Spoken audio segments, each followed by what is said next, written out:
নবী বলেন ওয়াল্লাহি লা ইউমিনু আল্লাহি লা ইউমিনু আল্লাহি লা ইউমিনু, আল্লাহর কসম ওই ব্যক্তি মুমিন হতে পারবে না, ওই লোক মুমিন না, ওই ব্যক্তি মুমিন হবে না।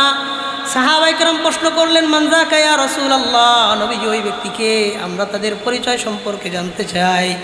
নবীজি বললেন মান লা ইয়ামানু জারুহু বাওয়াইকাহু, যেই ব্যক্তি তার প্রতিবেশীর ক্ষতি থেকে নিরাপদ নয়, ওই ব্যক্তি কোনোদিন পরিপূর্ণ মুমিন হতে পারবে না। আর এক হাদিসে নবীজি বলেন ওয়াল্লাহি লা ইয়াদখুলুল জান্নাহ, ওয়াল্লাহি লা ইয়াদখুলুল জান্নাহ, ওয়াল্লাহি লা ইয়াদখুলুল জান্নাহ, ওই লোক আল্লাহর জান্নাতে যাবে না, আল্লাহর কসম। নবীজি তিনবার বললেন জান্নাত যাবে না। সাহাবায়ে কেরাম প্রশ্ন করলেন মান হাউলা ইয়া রাসূলুল্লাহ, নবীজি ওই সমস্ত ব্যক্তি কারা, আমাদেরকে আপনি জানায়া দেন। নবীজি বললেন মান লা ইয়ামানু জারুহু বাওয়াইকাহু, যেই ব্যক্তির ক্ষতি থেকে প্রতিবেশী নিরাপদ নয়, ওই ব্যক্তি আল্লাহর জান্নাতেও যেতে পারবে না। তার মানে দেখেন, আমার আপনার ঈমানের সার্টিফিকেট প্রতিবেশীর ঘরে, আমার আপনার জান্নাতের সার্টিফিকেট প্রতিবেশীর ঘরে। অথচ বাংলাদেশের অবস্থা এমন, 100 বাড়ি যদি আপনি ঘোরেন 95টা বাড়ি পাইবেন যাদের সাথে প্রতিবেশীর সম্পর্ক ভালো না। নবী 3 নম্বর বললেন প্রতিবেশীর সাথে ভালো আচরণ করবা।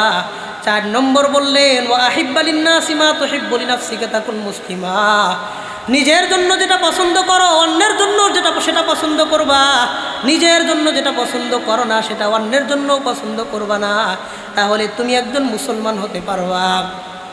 5 নম্বর নবীজি বললেন ওয়ালা তুকসিরিজ যিহকা ফাইন্না কাসরাতাজ যিহকি তুমিতুল কলবা। আবু হুরায়রা, তুমি দুনিয়াতে খুব বেশি হাসবা না, কারণ অধিক হাসি মানুষের অন্তরকে মৃত বানায় দেয়। বেশি হাসবা না দুনিয়াতে, কম হাসবা, সামান্য সীমিত পরিসরে হাসবা। বেশি হাসো না, হাসলে মানুষের অন্তর মরে যায়। আবু হুরায়রা রাদিয়াল্লাহু আনহু হাত ধরে, আবু হুরায়রা রাদিয়াল্লাহু আনহু হাত ধরে নয় 5টা নসিহত, হালাল খাইবা হারাম খাইবা না, দুনিয়ার প্রতি লোভ রাখবা না, প্রতিবেশীর সাথে সুন্দর আচরণ করবা, মানুষের জন্য সেটাই চাইবা যেটা নিজের জন্য চাও, মানুষের জন্য ওটা সাজেস্ট করবা না যেটা নিজের জন্য পছন্দ করো না। 5 নম্বর খুব বেশি হাসবা না, অধিক হাসলে অন্তর মারা যায়। প্রথম পয়েন্ট থেকে অনেকগুলা কথা বলেছি। আমাদের সমাজে 2টা হারাম খুব ব্যাপক, মানুষ এগুলারে পাত্তাই দেয় না। 1 নম্বর সুদ, 2 নম্বর প্রতিবেশী আত্মীয় স্বজন এবং নিজের বোন ভাগ্নিদের হক, মিরাসি সম্পত্তির হারাম সমাজের রন্ধ্রে রন্ধ্রে প্রবেশ করে আছে।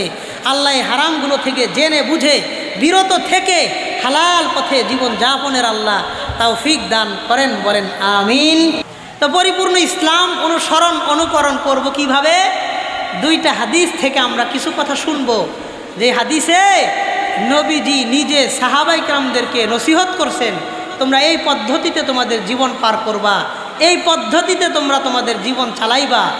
সাহাবীদেরকে নবীজির নসিহত করার অর্থ হলো কিয়ামত পর্যন্ত যত মানুষ আসবে তারাও যেন ওই পদ্ধতি অনুসরণ করে। কথা কন ঠিক কিনা? চলেন 2টা হাদিস দিয়েই আমি আমার মূল আলোচনা গোছায়া নিয়ে আসবো। 2টা হাদিসে নবীজি অনেকগুলা কথা বলছেন, ওই কথাগুলো দিলের কান দিয়ে শুনবো, আমলের নিয়তে শুনবো, আমলে বাস্তবায়ন করব, বলেন ইনশাআল্লাহ।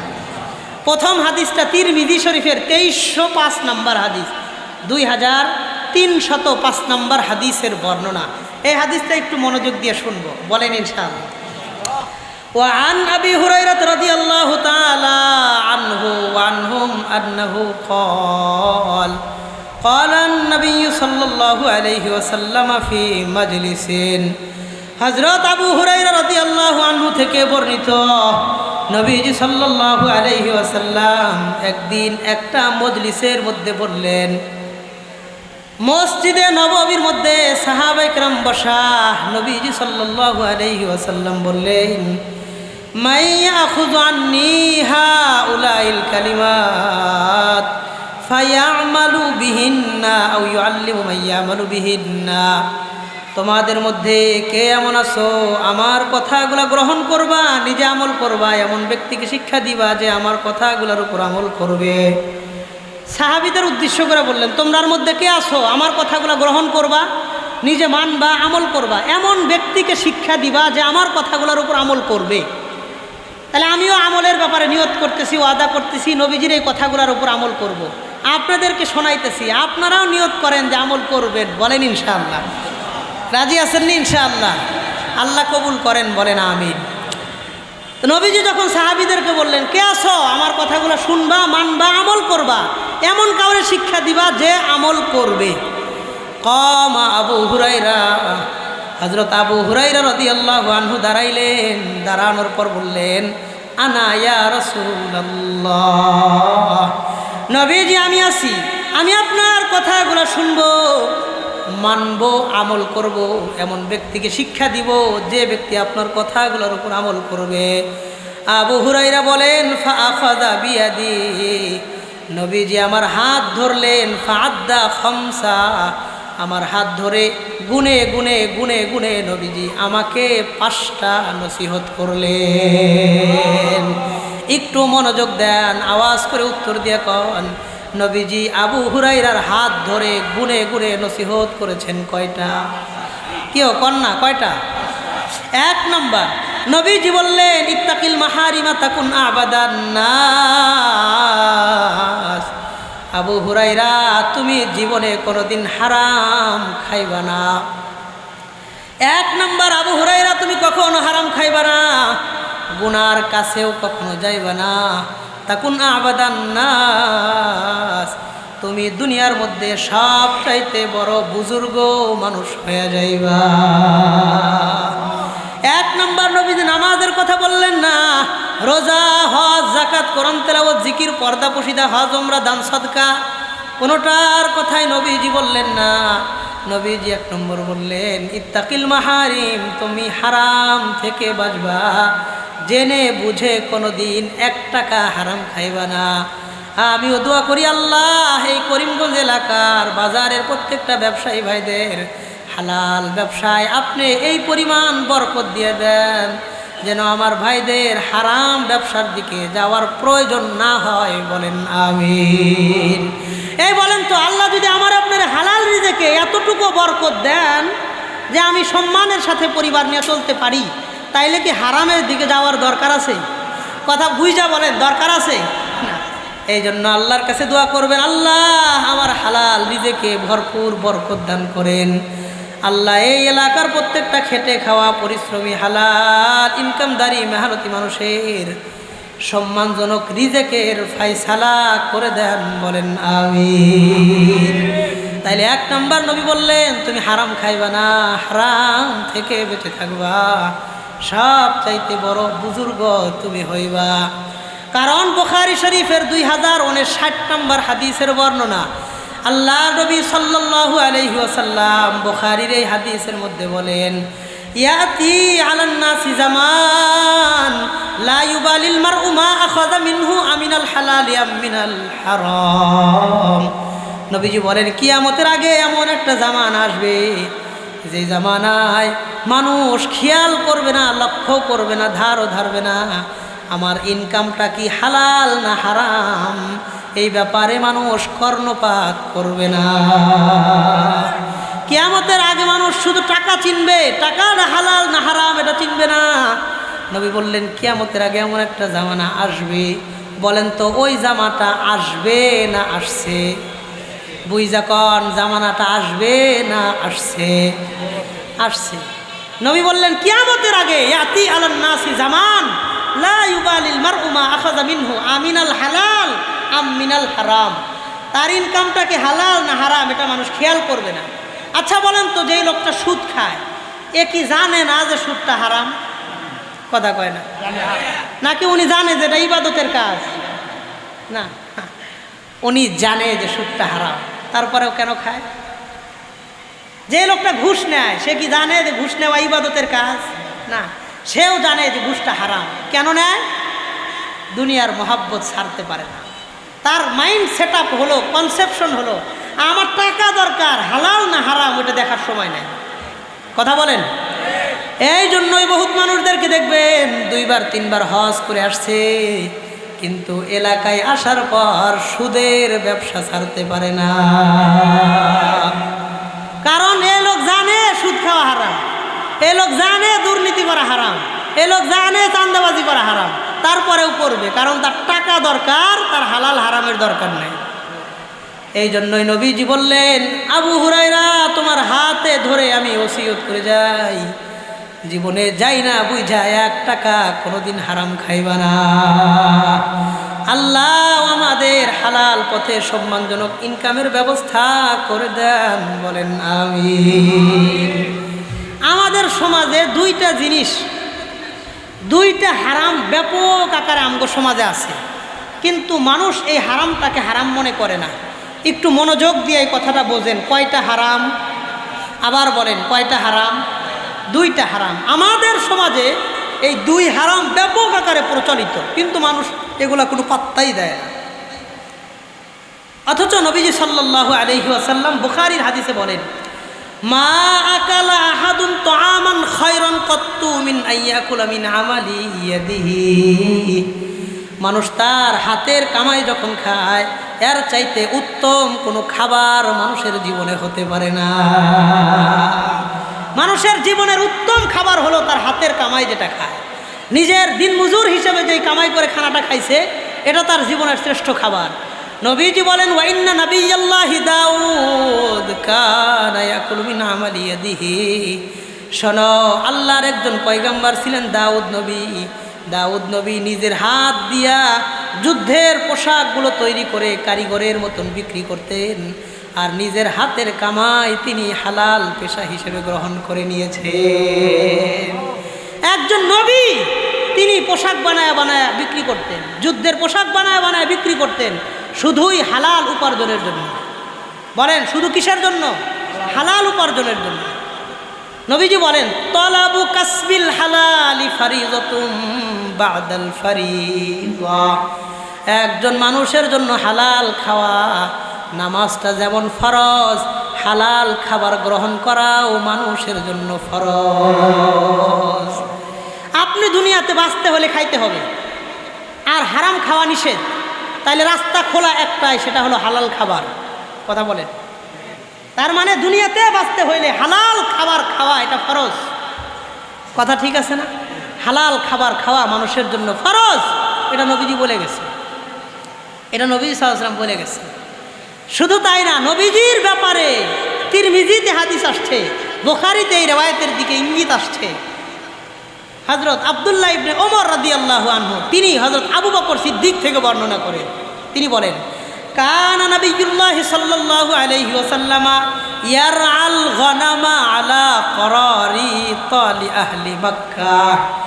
আল্লাহর নবী নবুয়ত লাভ করার পূর্বে মক্কার মানুষদের কাছ থেকে কিছু টাকার বিনিময়ে ওই মানুষদের বকরিগুলো নবীজি নিজে চড়াইয়া দিতে। মক্কার মানুষদের বকরি নবীজি চড়াইতেন। কানান নবী সাল্লাল্লাহু আলাইহি ওয়াসাল্লাম ইয়ারআল গনাম আলা করারিত লি আহলি মক্কা।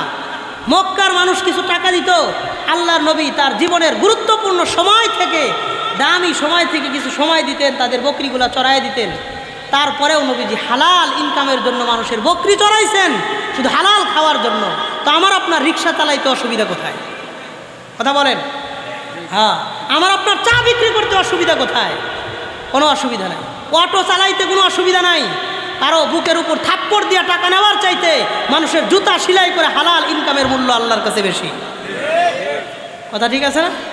কারণ নবীজি সাল্লাল্লাহু আলাইহি ওয়াসাল্লাম নিজেও বলছেন, যে লোক হারাম খায় তার ইবাদত কবুল হয় না, তার দোয়া কবুল হয় না। ইবাদতও কবুল হয় না, দোয়াও কবুল হয় না হারাম খাইলে। হালাল রিজিকের গুরুত্ব অত্যন্ত বেশি। এই জন্য 1 নম্বর নসিহত, হারাম খায় ওরা। আমাদের সমাজে আছে বহু কোটিপতি, ঘুষের টাকা দিয়ে যাকাত দেয়, আছে না নাই? চাঁদাবাজির টাকা দিয়ে গরিবদের সহযোগিতা করে, এমন লোক আছে না? বহুত আছে। আল্লাহ আমাদের বোঝার তৌফিক দান করেন, বলেন আমিন। বলতেছিলাম, আমাদের সমাজে 2টা হারাম আছে যেটা ব্যাপক আকারে প্রচলিত, মানুষ এগুলারে হারাম মনেই করে না, কোনো পাত্তা ওই দেয় না। তার মধ্যে 1 নম্বর হলো আর রিবা। আমাদের সমাজের মধ্যে সুদের হারামটা ব্যাপক আকারে মিশ্রণ হয়ে গেছে, সমাজের এখন অস্তিত্বের অংশ হয়ে গেছে সুদ। আপনি মানুষের কাছে যত বিপদেই পড়ে যান, আমারে 5,000 টাকা কর্জ দেন, কর্জ দেওয়ার মতন মানুষ সমাজের মধ্যে নাই। কিন্তু সুদ চান, টাকা দেওয়ার, সুদে টাকা লাগানোর লোকের অভাব নাই। আপনার আত্মীয়, আপনার ছেলে অথবা মা হাসপাতালে অসুস্থ অবস্থায় আছে, মারা যাইতেছে, আপনি তার কাছ থেকে ঋণ চাইছেন। আপনার মার জানের চাইতে তার কাছে কেমন যেন টাকার মূল্যই বেশি। টাকা আছে কিন্তু দিবে না, ঋণ চাইবেন, কেউ আপনাকে ঋণ দিবে না, আছে না নাই? হ্যাঁ, সুদ চাইবেন, দেওয়ার লোকের অভাব নাই। যত গরিব মানুষ সুদের ব্যবসায়ী। আমার নিজে দেখা ফকির মানুষ ভিক্ষা করে, টাকা জমায়, এই ভিক্ষা দিয়ে আবার সুদের ব্যবসাও করে। টিনের চাল ভাঙ্গা, বৃষ্টি আইলে পানি পড়ে, খোঁজ নিয়ে দেখেন কোনোদিন টাকা নষ্ট করে না, টিনের চালটা ঠিক করে না। এই লোক কি হলো, পুরা এলাকার মধ্যে সুদের ব্যবসায়ীদের লিডার। এমনকি শুক্রবারে নামাজ পড়তে গিয়া ও মানুষের কাছে সুদের টাকা উঠায়। মসজিদে দেখা হয়েছে, কয় কি ও টাকাটা দিলা না? কি এর টাকা? একজন জিজ্ঞাসা, কয় আছে, একটা টাকা আছে আর কাছে, এটা চাইছি। মানে শুক্রবার নামাজের পরে মসজিদে তার কাছ থেকে সুদের টাকা লয়ে আসে, এমন নামাজি মানুষও আছে না নাই? অথচ নবীজি সাল্লাল্লাহু আলাইহি ওয়াসাল্লাম বলেন, ইযা যাহারা যিনা ওয়ার রিবা ফি ক্বরিয়াতিন ইল্লা ক্বাদ আহাল্লু বিআনফুসিহিম আযাবাল্লাহ। যে এলাকার মধ্যে দুইটা জিনিস ব্যাপক আকার ধারণ করে, যে এলাকার মধ্যে দুইটা জিনিস বেশি আকার ধারণ করে, যে এলাকায় দুইটা জিনিস ব্যাপক হয়, বলেন কয়টা জিনিস? এক নম্বর নবীজি বললেন আর রিবা, যে এলাকার মধ্যে সুদ বেশি হয়, ও জিনা, যে এলাকার মধ্যে জেনা ব্যভিচার ব্যাপক আকার ধারণ করে। এক নম্বর সুদ, দুই নম্বর জেনা। এই দুই জিনিস এলাকায় পাওয়া গেলে ইল্লা ক্বাদ আহাল্লু বিআনফুসিহিম আযাবাল্লাহ, ওই এলাকার মধ্যে আল্লাহর পক্ষ থেকে আযাবটা ত্বরান্বিত হতে থাকে। জেনা আর সুদ যে এলাকায় বেশি হবে, ওই এলাকার উপর আল্লাহর আযাব গজব বেশি বেশি আসতে থাকে, বলেন নাউজুবিল্লাহ। আর এক হাদিসের মধ্যে নবীজি বলেন, ইযা যাহারার রিবা ওয়ার রশা ফি ক্বরিয়াতিন, যে এলাকার মধ্যে সুদ আর ঘুষ ব্যাপক আকার ধারণ করে, ইল্লা উখিযু বিসানা, ওই এলাকা থেকে আল্লাহর রহমত আর বরকত আল্লাহ উঠায় নেয়। ওই এলাকার মধ্যে আল্লাহর রহমত থাকে না। সুদ বাড়লে এলাকায় আল্লাহর রহমত থাকে না।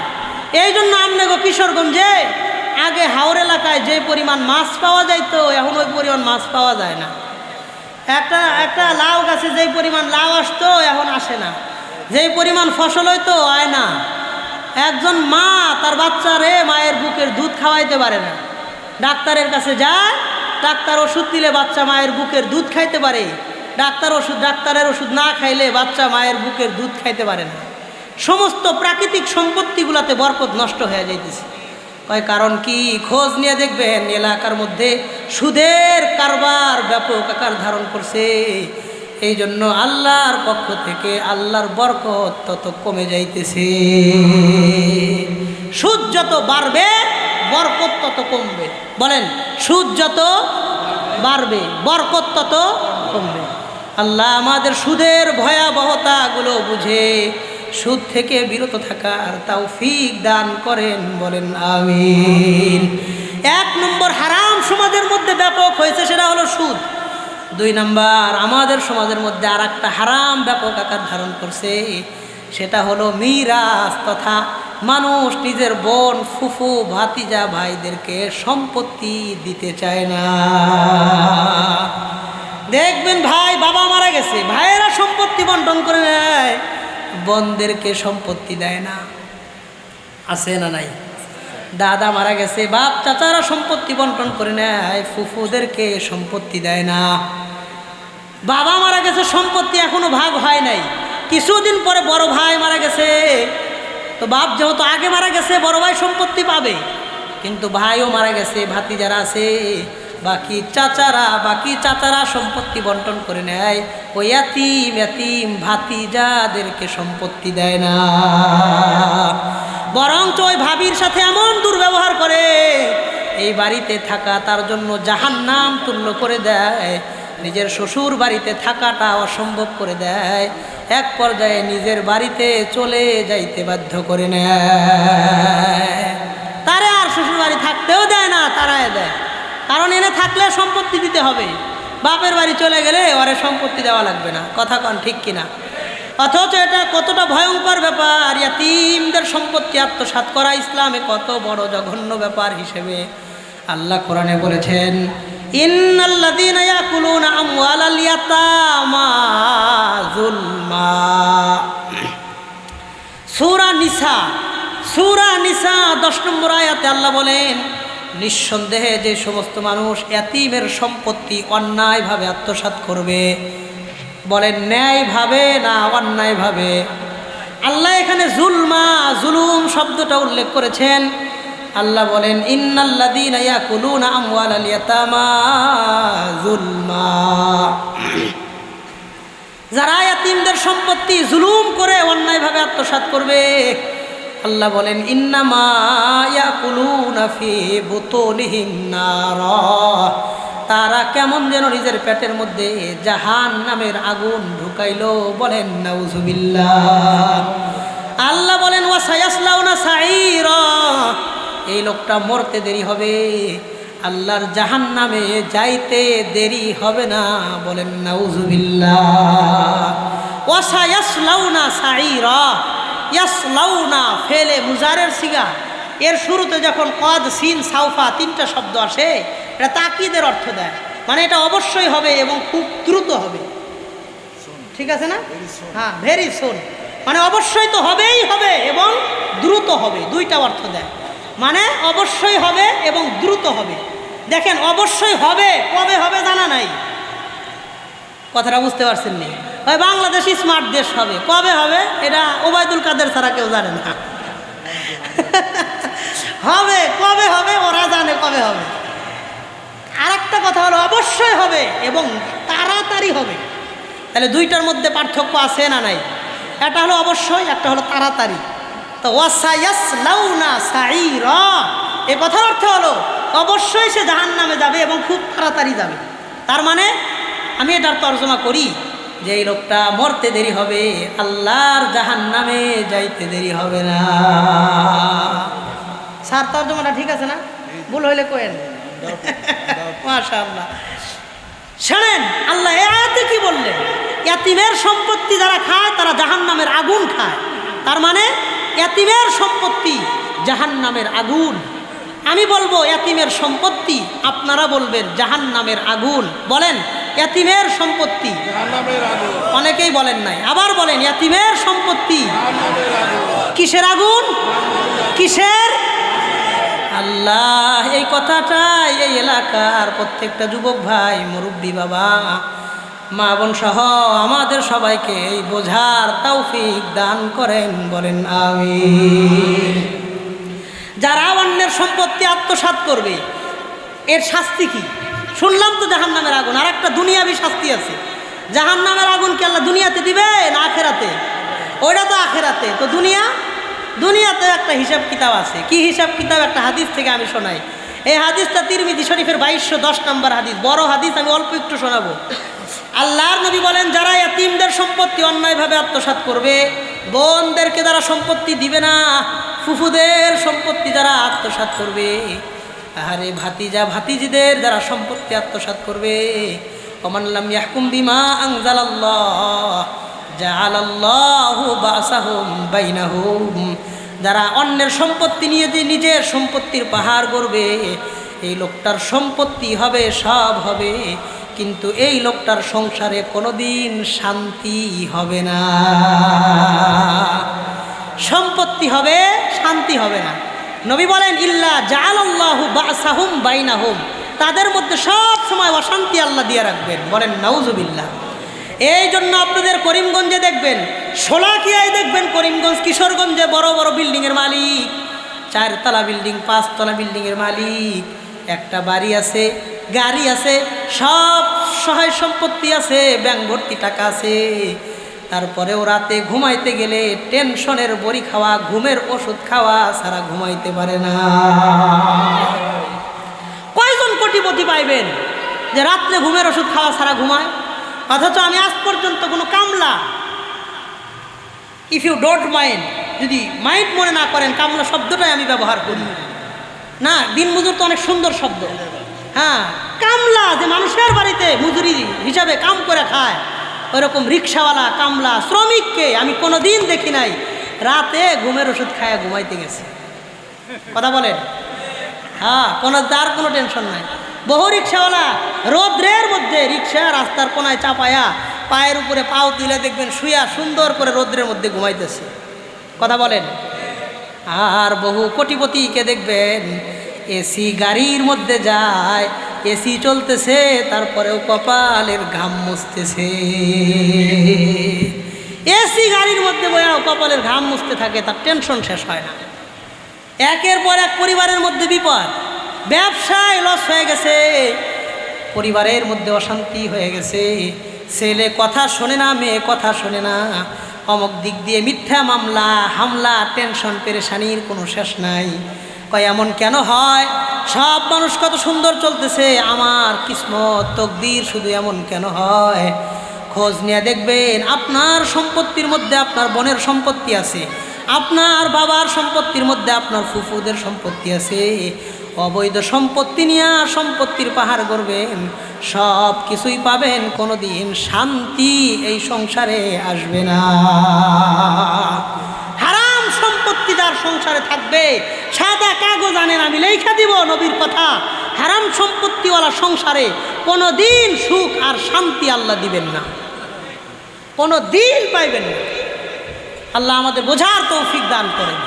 শুধু এটা না, বাবার সমস্ত সম্পত্তি ওয়ারিসদের মধ্যে বন্টন করা ফরজ। বাপ মারা গেছে, 1 কেজি লবণ যদি থাকে, লবণ, এই লবণটা পর্যন্ত বোনদের মধ্যে বন্টন করে দেওয়া ফরজ। ফরজ শুধু জায়গা আর সম্পত্তি না, যা কিছু আছে বাবার নামে সব কিছুই অর্ধাঅর্ধি করে ইসলামের বিধান অনুপাতে বন্টন করে দেওয়া ফরজ। আল্লাহ আমাদের বোঝার তৌফিক দান করে। এখন তো তার অধিকার যদি চায় বনে, বাইরে জিগায়, কিরে সারা জীবনের লেগে সম্পর্ক নষ্ট করতে চাস? কথা বলেন? যে অধিকার ইসলাম তারে দিছে, সে চাইলে আমগো বাড়ি তার জীবনে আইবি না, তোর পোলাপান কি আমগো বাড়িতে আসতো না? চিন্তা করেন। আল্লাহ আমাদের বোঝার তৌফিক দান করেন, বলেন আমিন। তাইলে একটা কথা জানলাম, যেই এলাকা বা যেই ঘরে এতিমের সম্পত্তি অন্যায়ভাবে আত্মসাৎ করে, তাদেরকে আল্লাহ সহায় সম্পত্তি, ইজ্জত, সম্মান সব দিতে পারবেন, দিবেন, সুখ আর শান্তি তাদের দিবেন না, টেনশন কোনোদিন তাদেরকে ছাড়বে না। কথা ঠিক আছে না? এবার একটা মজার কথা আমি আপনাদের শোনাই। হযরত আলী রাদিয়াল্লাহু আনহু, তাকে এক তাবেঈ প্রশ্ন করেছেন। এই রিওয়ায়েতে এক তাবেঈ হযরত আলী রাদিয়াল্লাহু আনহুকে প্রশ্ন করেছেন। কি প্রশ্ন? তিনি বলেন, মান আকওয়া জুন্দিল্লাহ, আল্লাহর পৃথিবীতে সবচাইতে শক্তিশালী জিনিস কি? বুঝলেন? আল্লাহ পৃথিবীতে নানান রকম মাখলুক বানাইছেন, হাজারো ধরনের সৃষ্টি দুনিয়াতে আল্লাহ বানাইছেন। কথা ঠিক আছে না? এক তাবেঈ আলী রাদিয়াল্লাহু আনহুকে জিজ্ঞাসা করলেন, মান আকওয়া জুন্দিল্লাহ, আল্লাহ তাআলা দুনিয়াতে বহু জাতের জিনিস বানাইছেন, পৃথিবীর মধ্যে সবচাইতে শক্তিশালী জিনিস কি? হযরত আলী উত্তর দিয়া বললেন, ওয়াহিয়াল জিবাল, পৃথিবীর মধ্যে সবচাইতে শক্তিশালী জিনিস হলো পাহাড়। কারণ আল্লাহ তাআলা বলেন, ওয়াজআলনাল জিবালা আওতাদা, আমি জমিনের জন্য প্যারাক স্বরূপ পাহাড়গুলোকে স্থাপন করেছি। দুনিয়ার মধ্যে সবচাইতে শক্তিশালী জিনিস হলো পাহাড়। হযরত আলী রাদিয়াল্লাহু আনহু একটু মাথাটা নিচের দিকে দিয়ে বললেন, লা, পৃথিবীর মধ্যে সবচাইতে শক্তিশালী জিনিস পাহাড় নয়, ওয়াহুয়াল হাদিদ, পৃথিবীর মধ্যে সবচাইতে শক্তিশালী জিনিস হলো লোহা। ফাইনাল হাদিদ ইয়াকতাউল জিবাল, কারণ লোহা দিয়ে মানুষ পাহাড় কাইটা কাইটা টুকরা টুকরা করে দিতে পারে। এই জন্য বলেন তো, পাহাড় বেশি শক্তিশালী না লোহা বেশি শক্তিশালী? লোহা। 1 নম্বরে তিনি বলছিলেন পাহাড়। একটু চিন্তা করে বললেন, না, পাহাড় শক্তিশালী না, কারণ আমি দেখেছি মানুষ বড় বড় পাহাড়কে লোহা দিয়ে কাইটা কাইটা স্থানান্তরিত করে ফেলে, চূর্ণ বিচূর্ণ করে দেয়, সরায় ফেলে, সমান সমতল করে ফেলে। 2 নম্বর হলো লোহা। তিনি সামান্য সময় চিন্তা করে বললেন, লাইসাল হাদিদ মিন আকওয়া জুন্দিল্লাহ, লোহা সবচাইতে শক্তিশালী বস্তু নয়, সবচাইতে শক্তিশালী বস্তু হলো ওয়াহিয়ান্নার, পৃথিবীর মধ্যে শক্তিশালী বস্তু হলো আগুন। কারণ ফাইন্নান্নার তুজিবুল হাদিদ, কারণ আগুন লোহাকে মোমের মতন গলায় দেয়। আগুনের মধ্যে যত শক্ত লোহায় আপনি দেন, ওই আগুন আস্তে আস্তে ওটারে গলায় পানি বানায়। কথা কন ঠিক কিনা? হযরত আলী 3 নম্বর উত্তর দিলেন, আগুন। আগুন দুনিয়ার মধ্যে সবচাইতে শক্তিশালী মাখলুক। একটু সময় চিন্তা করে বললেন, না, আগুন দুনিয়ার মধ্যে সবচাইতে শক্তিশালী বস্তু না। ফাইন্নান্নার ইউতফিউল মা, আগুনের চাইতে শক্তিশালী হলো পানি, কারণ পানি ওই আগুনকে মুহূর্তেই নিভাইয়া দেয়। তাহলে আগুন শক্তিশালী বেশি না পানি? কথা কন, আগুন না পানি? হযরত আলী চিন্তা করলেন, আহারে, আল্লাহর মাখলুকাতের মধ্যে সবচাইতে শক্তিশালী প্রথম বললাম পাহাড়, পাহাড় টিকলো না যুক্তিতে। পরে বললাম লোহা, লোহাও যুক্তিতে টিকলো না, বললাম আগুন, আগুনও আমার যুক্তিতে টিকলো না, বললাম পানি। এবার হযরত আলী বলেন, না, পানি সবচাইতে শক্তিশালী না, সবচাইতে শক্তিশালী ওহুয়ার রিয়াহ, সবচাইতে বেশি শক্তিশালী হলো বাতাস। কারণ মেঘমালার মধ্যে পানি থাকে, বাতাস ওই মেঘমালাকে এক জায়গা থেকে উড়ায়া আর এক জায়গায় নিয়ে যায়। এই জন্য পানি শক্তিশালী না, পানির চাইতেও বেশি শক্তিশালী হইল বাতাস। কারণ বাতাস, তুফান, ঝড় তুফান দিয়া আল্লাহ অতি পূর্বের বহু জাতিকে দুনিয়া থেকে ধ্বংস করে দিয়েছেন। সূরা হাক্কর 7, 8, 9, 3 আয়াতে আল্লাহ তাআলা বলেন, ওয়াম্মা আদুন ফাউহলিকু বিরিহিন সরসরিন আতিয়া, আল্লাহ কওমে আদকে বাতাস এবং তুফান দিয়ে ধ্বংস করে দিয়েছেন। সাখখারাহা আলাইহিম সাবআ লায়ালিন ওয়া সামানিয়াতা আইয়াম, আল্লাহ বলেন আমি কওমে আদের উপর সাবআ লায়ালিন, 7 রাত, ওয়া সামানিয়াতা আইয়াম, 8 দিন, 7 রাত 8 দিন কওমে আদের উপর আমি তুফান জারি রেখেছি। এই জন্য বলেন তো, এই করিমগঞ্জ এলাকার মধ্যে যদি 7 রাত 8 দিন পর্যন্ত লাগাতার তুফান হয়, এই এলাকার মধ্যে কোনো কিছু অক্ষত পাওয়া যাবে? কোন পাওয়া যাবে না। আল্লাহ বলেন কওমে আদকে আমি তুফান দিয়ে ধ্বংস করে দিয়েছি। শুধু তাই না, সব মানুষদেরকে হুসুমাং ফাতারাল কওমা ফিহা সরআ, তাদেরকে উড়ায়া উড়ায়া প্রত্যেকটা মানুষকে পাহাড়ের উপর নিয়ে গেছে।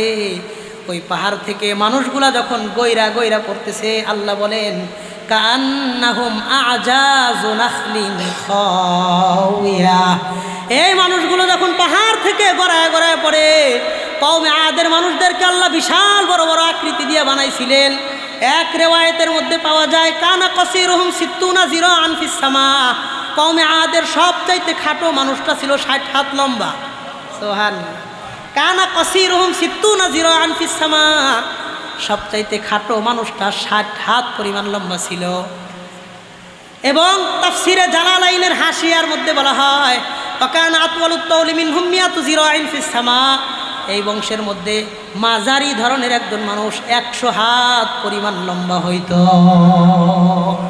100 হাত লম্বা। শুধু তাই না, ওয়াকানা আতওয়ালুত তাওলি মিনহুম আউস ইবনে উনুক, কওমে আদের মধ্যে সবচাইতে লম্বা মানুষটার নাম ছিল আউস ইবনে উনুক। কানা 400 জিরাইন ফিস সামা, এই লোকটা আসমানের দিকে 400 হাত পর্যন্ত লম্বা ছিল। আল্লাহ নিজে এমন জাতি দুনিয়াতে বানাইবেন না।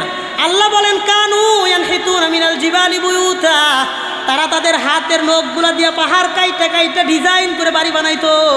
তাদের হাতের নখগুলাতে আল্লাহ এত শক্তি দিয়েছিলেন।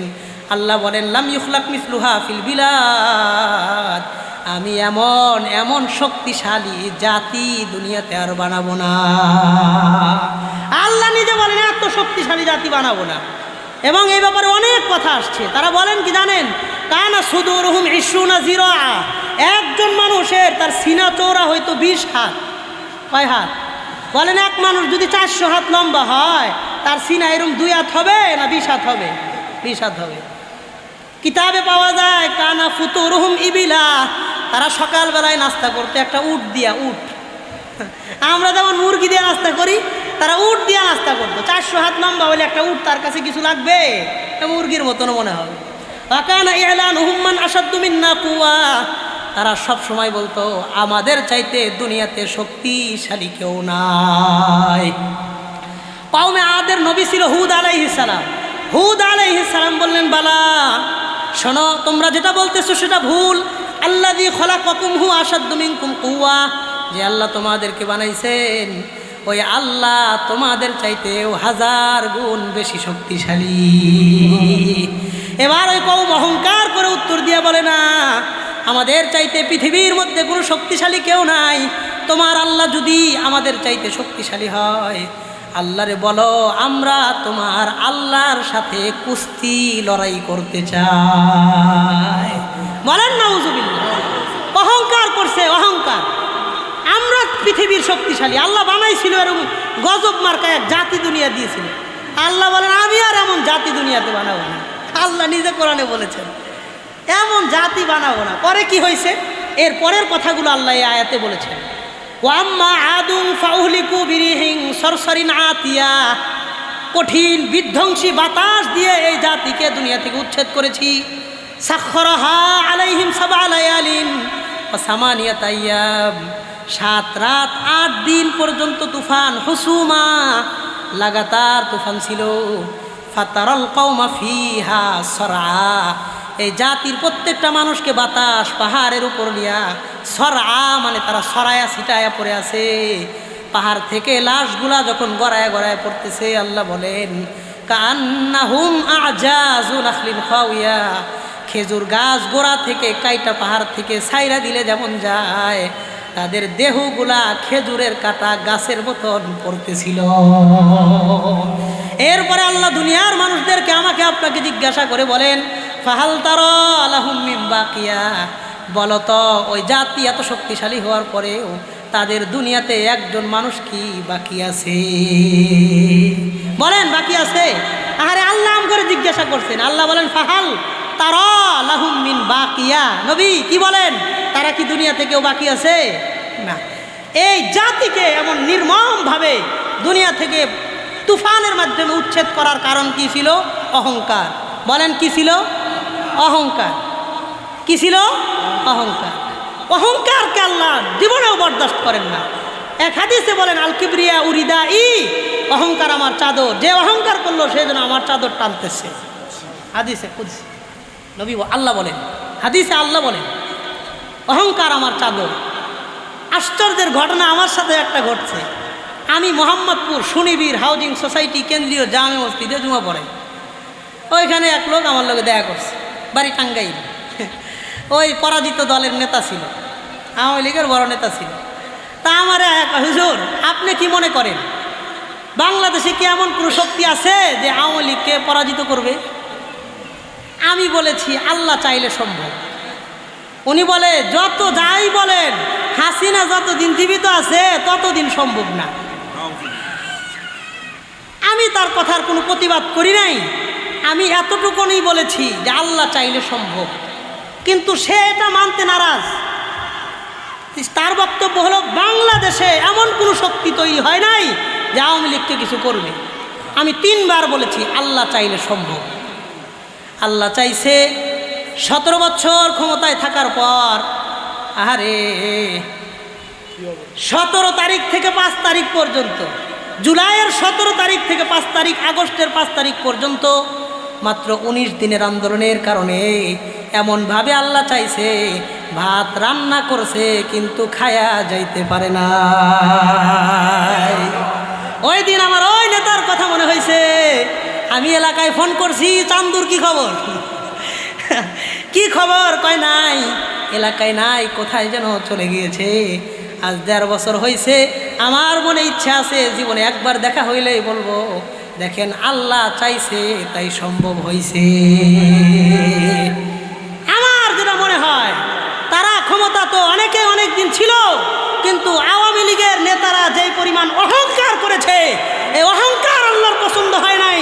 কুদরতিভাবে ওদেরকে দেশ ছাড়তে আল্লাহ বাধ্য করেছে। পৃথিবীর বহু স্বৈরা শাসকের পতন হয়েছে, বহু মানুষ ক্ষমতা থেকে পদচ্যুত হয়েছে, ক্ষমতার পালা পরিবর্তন হয়েছে। বাংলাদেশের 54 বছরের ইতিহাসে কোনো প্রধানমন্ত্রী দেশ ছেড়ে পালায়া যাইতে বাধ্য হয় নাই, একমাত্র ওই ভাত রান্ধে থিয়ে গেছে, খায়া যাইতে পারে নাই। কথা বলেন? এই জন্য অহংকার করা যাবে না। কথা ঠিক আছে না? টাকা পয়সার অহংকার করা যাবে না, সম্মানের অহংকার করা যাবে না, মান মর্যাদার অহংকার করা যাবে না, শিক্ষা জ্ঞান নিয়ে অহংকার করা যাবে না, ক্ষমতা নিয়ে অহংকার করা যাবে না। এই জন্য ভবিষ্যতে যারা ক্ষমতায় আসবেন, যারাই ক্ষমতা আসেন, জামাতে ইসলামী বলেন, বিএনপি বলেন, চরমনাই বলেন, খেলাফত বলেন, আপনাদের প্রতি আমি অনুরোধ করে বলবো, আপনাদের ভাই হিসেবে বলবো, আপনারা যত উচ্চতায় চলে যান না কেন, কোনো দিন অহংকার করব না। তাদের থেকে পরবর্তীদের শিক্ষা নিতে হবে। তারা অহংকার করার পরে, হ্যাঁ, অহংকার করার পরে তাদের যে পরিণতি হয়েছে, আমরা দোয়া করি বাংলাদেশে কেউ যেন অহংকারের কারণে কারো যেন এমন পরিণতি না হয়, আমার শত্রুরও যেন এমন পরিণতি না হয়। বলেন আমিন। অহংকার করা যাবে না। রাজি আছি না ইনশাআল্লাহ? তাহলে এবার মূল কথায় আসেন। হযরত আলীকে প্রশ্ন করলেন সবচাইতে শক্তিশালী জিনিস কি? তিনি প্রথম উত্তর দিলেন পাহাড়, 2 নাম্বার উনি উত্তর দিলেন পাহাড় না লোহা, 3 নাম্বার উত্তর দিলেন লোহা না আগুন, কারণ লোহাকে আগুনে গলায়া পানির মতন বানায় দেয়। 4 নম্বর তিনি বললেন আগুন নয় পানি, কারণ পানি আগুন রে নিভায় দেয়। 5 নম্বর বললেন পানিও না, কারণ বাতাস পানিকে উড়াইয়া নিয়ে যায়, এই জন্য বাতাস হলো সবচাইতে শক্তিশালী। এবার তিনি 6 নম্বর চিন্তা করে বললেন না, বাতাস সবচাইতে শক্তিশালী না, কারণ মানুষ চাইলে দেয়াল তৈরি করে বাতাসকে বন্ধ করে দিতে পারে, চাইলে বাতাস চালু করতে পারে, চাইলে বাতাস বন্ধও করে দিতে পারে। এই জন্য যারা বিমানে সফর করেন দেখবেন বিমানের বহু জানালা আছে, কিন্তু জানালাগুলো একেবারে খোলা যায় না। একটা প্লাস্টিকের জানালা দিয়ে আপনি দেখতে পারবেন কিন্তু খুলতে পারবেন না, কারণ ওই যে স্পিড 1200 কিলোমিটার পার আওয়ার স্পিডে যখন প্লেন যায়, একটা জানালা যদি খোলা হয় ভিতরে বাতাস গিয়ে মানুষ ঠান্ডা হয়ে বরফ হয়ে যাবে এবং প্লেনটা মানুষ নিয়ন্ত্রণ হারায় ফেলবে। পাইলট ওই বিমানটারে গন্তব্যে কোনোদিন নিয়ে যাইতে পারবে না। তার মানে মানুষ বাতাস নিয়ন্ত্রণ করতে পারে, চাইলে বাতাস বাড়াইতে পারে, আবার কমাইতে পারে, বন্ধ করতে পারে, চালু করতে পারে। তিনি বললেন সুতরাং আমার দিলে বিশ্বাস দিল পৃথিবীর মধ্যে সবচাইতে শক্তিশালী জাতি হইল মানুষ, মানুষ সবচাইতে শক্তিশালী। তিনি আবারও চিন্তা করলেন, 7 নম্বরে বললেন না মানুষ শক্তিশালী না, মানুষের যখন ঘুম চলে আসে এই শক্তিশালী মানুষটাও তখন দুর্বল হয়ে যায়। তাহলে সবচাইতে শক্তিশালী জিনিস হলো হুয়ান নাউম, সেটা হলো ঘুম। কারণ জিহাদের ময়দানে বীর বিক্রম বাহাদুর পুরুষ যদি ঘুমায় যায়, তার অস্ত্র শস্ত্র ট্রেনিং প্রশিক্ষণ কোনো কিছু আর কাজে আসবে না। তিনি 7 নম্বর উত্তর দিয়ে বললেন মানুষ পৃথিবীর মধ্যে শক্তিশালী। একটু পরে চিন্তা করে বললেন না ঘুম, আরও কিছুক্ষণ চিন্তা করে বললেন না পৃথিবীর মধ্যে সবচাইতে শক্তিশালী জিনিস হলো ওয়াহুয়াল হাম্মু ওয়াল হুমুম, সেটা হলো টেনশন আর পেরেশানি। কারণ মানুষের টেনশন থাকলে তার ঘুম পর্যন্ত চলে যায়।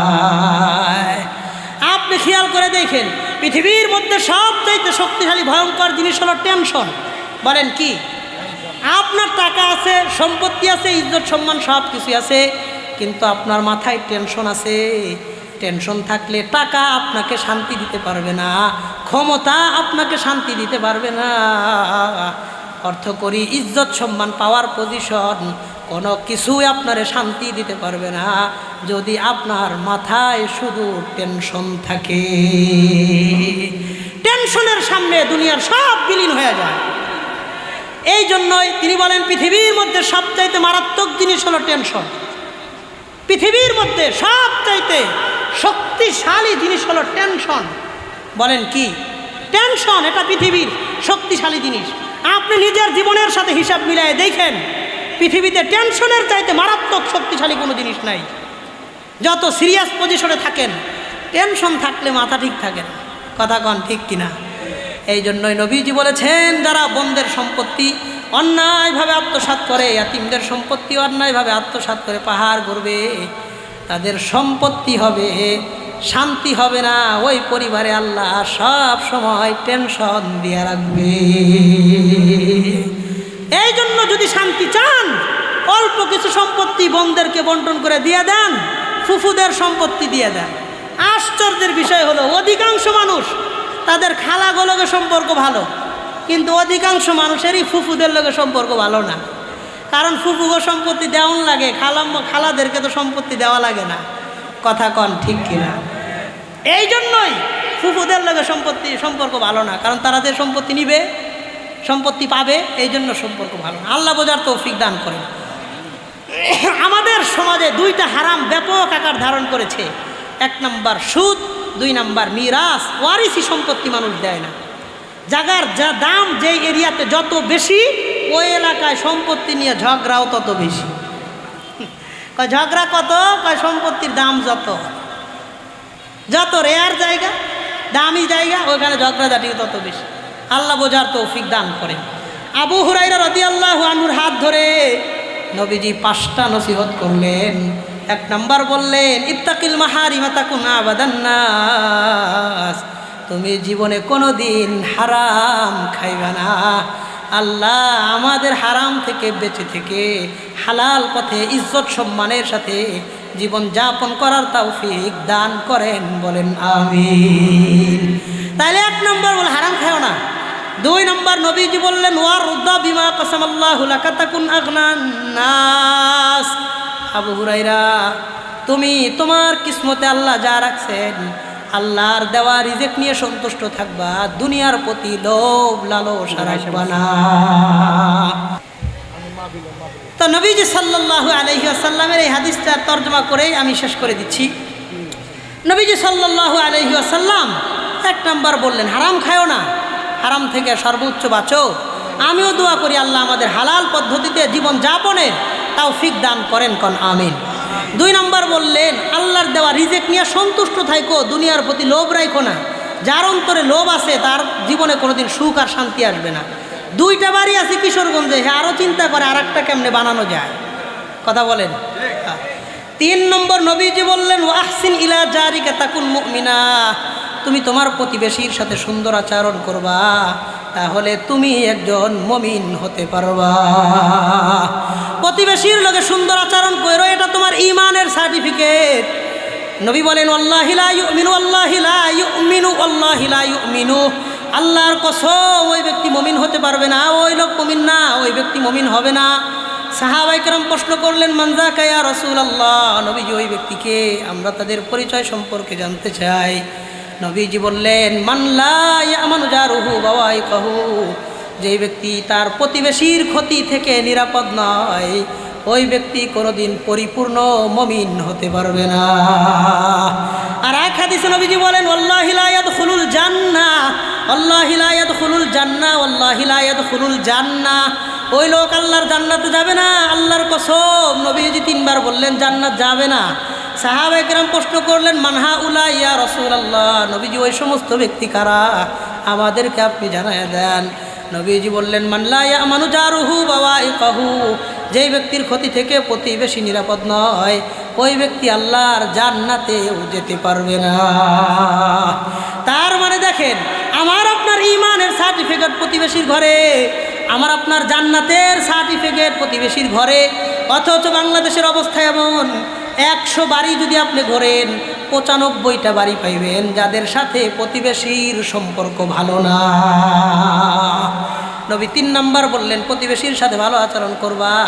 4 নম্বর বললেন, ওয়া আহিব্বা লিন্নাসি মা তুহিব্বু লিনাফসিকা তাকুন মুসলিমা। নিজের জন্য যেটা পছন্দ করো, অন্যের জন্য সেটা পছন্দ করবা।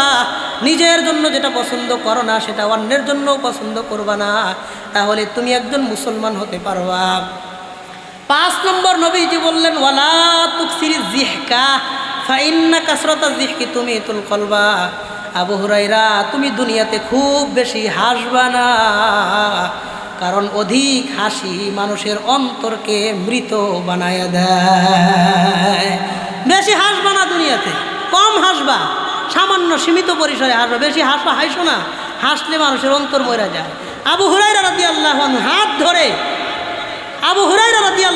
হাত ধরে নয় 5টা নসিহত, হালাল খাইবা হারাম খাইবা না, দুনিয়ার প্রতি লোভ রাখবা না, প্রতিবেশীর সাথে সুন্দর আচরণ করবা, মানুষের জন্য সেটাই চাইবা যেটা নিজের জন্য চাও, মানুষের জন্য ওটা সাজেস্ট করবা না যেটা নিজের জন্য পছন্দ করো না। 5 নম্বর, খুব বেশি হাসবা না, অধিক হাসলে অন্তর মারা যায়। প্রথম পয়েন্ট থেকে অনেকগুলা কথা বলেছি। আমাদের সমাজে 2টা হারাম খুব ব্যাপক, মানুষ এগুলারে পাত্তাই দেয় না। 1 নম্বর সুদ, 2 নম্বর প্রতিবেশী আত্মীয় স্বজন এবং নিজের বোন ভাগ্নিদের হক, মিরাসি সম্পত্তির হারাম সমাজের রন্ধ্রে রন্ধ্রে প্রবেশ করে আছে। আল্লাহ এই হারামগুলো থেকে জেনে বুঝে বিরত থেকে হালাল পথে জীবন যাপনের আল্লাহ তৌফিক দান করেন, বলেন আমিন। হাযা ওয়া আখিরু দাওয়ানা আনিল হামদুলিল্লাহি রাব্বিল আলামিন।